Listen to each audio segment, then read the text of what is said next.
वालेकुम। हम इस वीडियो में एक इम्पोर्टेंट टॉपिक पढ़ेंगे जो कि है factor affecting mobility of ion. तो लेट्स स्टार्ट। आपको पता है कि S इजिकल टू UV, इसको हमने पिछले वीडियो में डिराइव किया है, where S is drift velocity of ion in a solution है, U क्या है, मोबिलिटी ऑफ आयन है, जबकि E अप्लाइड इलेक्ट्रिक फील्ड है। At the moving ion, two forces will act. As the ion move towards its electrode, तो इस पर दो फोर्सेस अप्लाई होंगे। एक है इलेक्ट्रिक फील्ड किसके इक्वल है, ZEE। Z क्या है, नंबर ऑफ चार्ज है, E वैल्यू ऑफ चार्ज है, जबकि कैपिटल E हमारे पास इलेक्ट्रिक फील्ड की स्ट्रेंथ है। दूसरा फोर्स है जो कि ड्रैग फोर्स है। ड्रैग फोर्स क्या है, वो रेजिस्टिव फोर्स है जो कि liquid against moving ion apply करती है। वो किसके बराबर है, 6 विस्कोसिटी कोएफिशिएंट RS। R क्या है हमारे पास, that is radius of hydrated ion.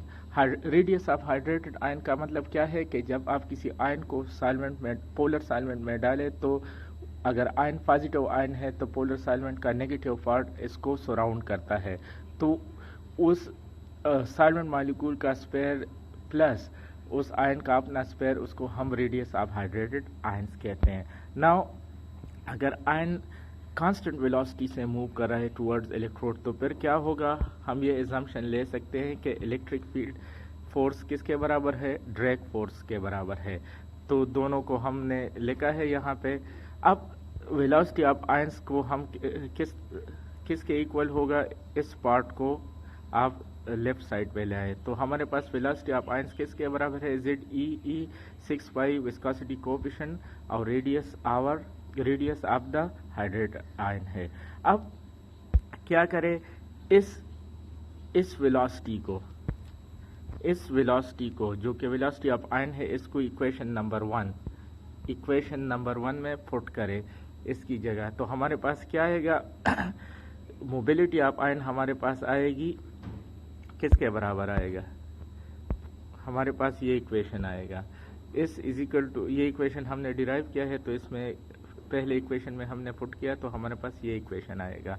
अब इलेक्ट्रिक फील्ड को कैंसिल करेगा, तो हमारे पास एक बहुत इंपॉर्टेंट रिलेशन आ जाता है जो कि है mobility of ion is equal to ZE 6 viscosity coefficient of solvent and R। अब देखें, mobility of ion and radius of hydrated ion एक दूसरे के साथ इनवर्स प्रोपोर्शनल है।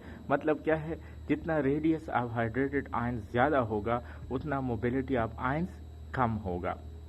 इसको मैंने एक फॉर्म में लिखा भी है कि thus for a given liquid under constant electric field, the ionic mobility of a given ion is inversely proportional to the radius of hydrated ion। तो सबसे इम्पोर्टेंट फैक्टर है जो कि मोबिलिटी ऑफ आयंस को अफेक्ट करता है, वो क्या है, रेडियस ऑफ हाइड्रेटेड आयन है। दूसरा है विस्कोसिटी ऑफ ए लिक्विड। लेकिन विस्कोसिटी ऑफ लिक्विड यहाँ पे इतना इम्पोर्टेंट इसलिए नहीं है कि किसी भी इलेक्ट्रोलाइटिक सेल में सॉल्वेंट तो हमेशा most of the time water ही होता है, right.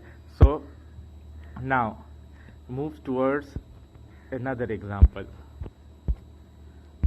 See this example. The example, ionic mobility of a hydrated S block elements ions। इस ब्लॉक एलिमेंट्स आयंस के आयनिक वेलोसिटी किसी भी इलेक्ट्रोलाइटिक सेल में इक्वल सोल्यूशन में क्या होगी।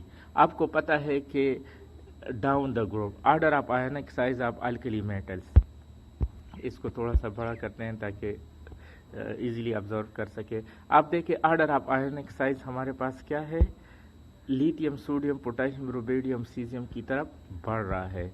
क्यों, क्योंकि हमें पता है कि down the groups alkali metal का साइज इंक्रीज होता है, तो इसलिए इसके आयंस का भी साइज इंक्रीज होगा, लेकिन वेपर स्टेट में। अब अगर आप इसको किसी सॉल्वेंट में डालें तो फिर क्या होगा, order of hydrated ion radius, जब आप किसी सॉल्वेंट में डालें तो फिर क्या होगा, ये ऑर्डर रिवर्स हो जाता है। फिर क्या होगा, लिथियम का हाइड्रेटेड आयन का रेडियस सबसे ज्यादा होगा और सीजियम का सबसे कम। क्यों, क्योंकि हम इसको यहाँ पे एक्सप्लेन कर सकते हैं कि रेडियस ऑफ हाइड्रेटेड आयन किस पे डिपेंड करता है, हाइड्रेशन एनर्जी पे। रेडियस ऑफ हाइड्रेटेड आयन किस पे डिपेंड करता है? हाइड्रेशन एनर्जी पे। और हाइड्रेशन एनर्जी किस पर डिपेंड करती है? चार्ज डेंसिटी पर, राइट। और चार्ज डेंसिटी हमारे पास किस पे डिपेंड करता है? Charge on ion divided by mass of ion.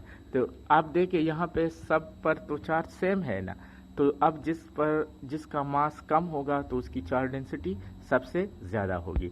तो इसलिए जब इन आयंस को आप वाटर में डालते हैं वो सॉल्वेटेड हो जाते हैं, तो रेडियस ऑफ हाइड्रेटेड आयन का आर्डर क्या होता है? रिवर्स होता है। लिथियम का सबसे ज़्यादा होता है, फिर इसके बाद सोडियम, पोटेशियम, रुबिडियम और सीजियम का।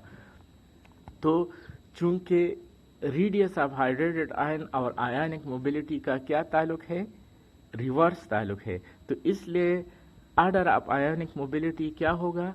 लिथियम की सबसे कम होगी, सोडियम के उसके बाद कम होगी। क्यों? क्योंकि लिथियम का रेडियस ऑफ हाइड्रेटेड आयन बहुत ज़्यादा है। अब क्वेश्चन देखें, लिथियम का साइज छोटा है और पोटेशियम का साइज क्या है? बड़ा है, लेकिन ये वेपर स्टेट में है। लेकिन जब आप इसको वाटर में डालते हैं तो क्या होगा? जब आप इसको वाटर में डालते हैं तो आप देखें लिथियम के इर्द गिर्द, चूंकि इसकी हाइड्रेशन एनर्जी ज़्यादा है तो बहुत ज़्यादा सॉल्वेंट मॉलिक्यूल इसके इर्द गिर्द आ जाते हैं। तो इसलिए इसका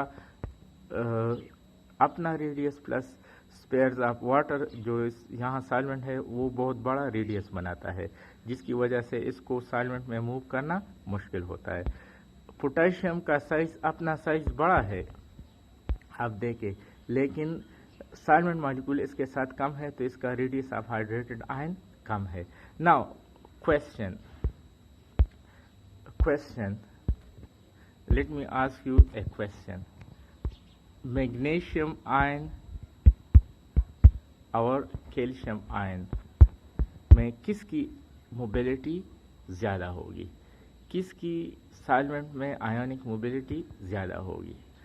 तो इसका आंसर है कि दोनों पर प्लस चार्ज सेम है, तो जिसका साइज छोटा होगा तो इसकी हाइड्रेशन एनर्जी ज़्यादा होगी, तो हाइड्रेशन एनर्जी की वजह से इसका हाइड्रेटेड आयन ज़्यादा होगा। तो इसका मतलब है कि मैग्नीशियम की आयोनिक मोबिलिटी कम होगी एज कंपेयर टू कैल्शियम, क्योंकि कैल्शियम की चार्ज डेंसिटी, हाइड्रेशन एनर्जी क्या है? चार्ज डेंसिटी कम है, तो हाइड्रेशन एनर्जी भी कम है।